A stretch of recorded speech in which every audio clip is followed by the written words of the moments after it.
Karibuni tena kwenye tutorial nyingine. Tutorial yetu ya leo tutafundisha namna gani ambapo tuta edit corridor. Corridor yetu ambayo tayari imeshaandaliwa. Mfano hii hapa ndio corridor yetu. Jambo la kwanza linalotakiwa kufanyike ni kuangalia kwanza ni corridor yetu. Select hapo, unaenda kwenye properties. Iko kwenye style gani? Make sure inakuwa kwenye view edit shadings. Leo unafunga. Baada ya hapo utakuja kwenye moja kwa moja kwenye settings, alafu hapo utakuja kwenye settings general multipurpose, then code set style, alafu utaingia kwenye view edit shadings.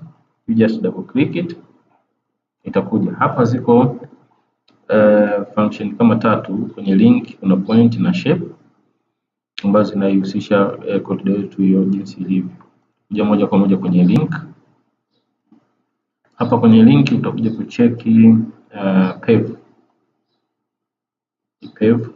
kawaida material.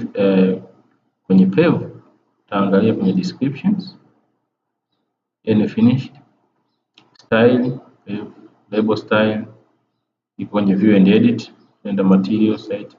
Moja kwa moja utakuja kwenye material area fill. Hapa uta expand and then uta create new shape, ambayo new shape borderline utaizima, lakini unatakiwa uchange color yako at least hiyo kwenye true color gray, na utasema okay. Baada ya hapo utacheck kwenye area fill, utakuwa kwenye solid, then uta apply, utasema okay.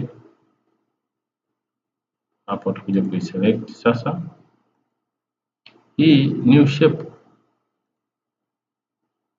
Hii new shape jina lake atakibadilisha, hii tutaita pave dash hatch. Uta apply, utasema okay, utakuja hapa utasema okay, utasema okay. Utaiona tayari view shape and edit. Umechagua style hii hapo. Ukishamaliza then utakuja kushape is daylights katika fill and cut, jinsi utakavyokaa nazo kwa utaratibu ule utakuja kuset. Asante, bye.